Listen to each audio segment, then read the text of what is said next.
nga talagang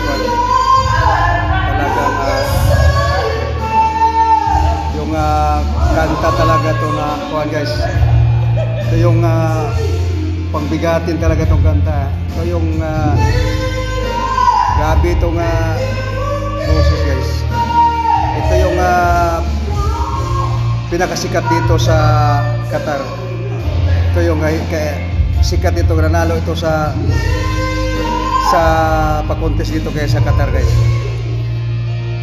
Yun ang natin, kaibigan natin na talagang kuha ka sa boses nito.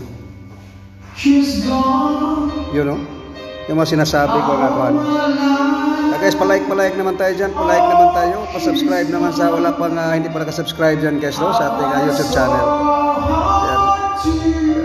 Sa mga bago yan guys, palike, pa-subscribe naman guys, pa-share po sa ating video ito. Thank you everyone.